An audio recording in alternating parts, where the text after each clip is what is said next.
Air ഇന്ത്യയുടെ 13 dream liner വിമാനങ്ങൾക്ക് സർവീസിന് അനുമതി നിഷേധിച്ച DGCA ഇത് സംബന്ധിച്ച് എയർ ഇന്ത്യക്ക് നോട്ടീസ് നൽകിയിട്ടുണ്ട്. വിവരങ്ങളുമായി എസ് ശ്രീകാന്ത് ചേരുന്നു. ശ്രീകാന്ത്, ഇപ്പോൾ എയർ ഇന്ത്യയുടെ 13 ഡ്രീം ലൈനർ വിമാനങ്ങൾക്ക് സർവീസിന് അനുമതി നിഷേധിച്ചിരിക്കുന്നു DGCA. ഇതുമായി ബന്ധപ്പെട്ട് കൂടുതൽ വിവരങ്ങൾ പുറത്തേക്ക് വരുന്നുണ്ടോ?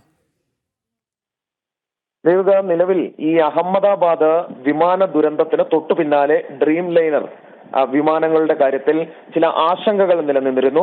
തുടർച്ചയായി ഈ ഡ്രീം ലൈനർ വിഭാഗത്തിൽപ്പെട്ട വിമാനങ്ങൾക്ക് തകരാറുകൾ സംഭവിക്കുന്ന സാങ്കേതിക തകരാറുകൾ സംഭവിക്കുന്നത് റിപ്പോർട്ട് ചെയ്യപ്പെടുകയും ചെയ്തിരുന്നു.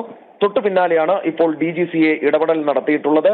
13 വിമാനങ്ങൾക്ക് യാത്രാനുമതി ഇപ്പോൾ നിഷേധിച്ചിട്ടുണ്ട്. അവർക്ക് പറക്കാനുള്ള അനുമതി നിഷേധിച്ചു കഴിഞ്ഞു.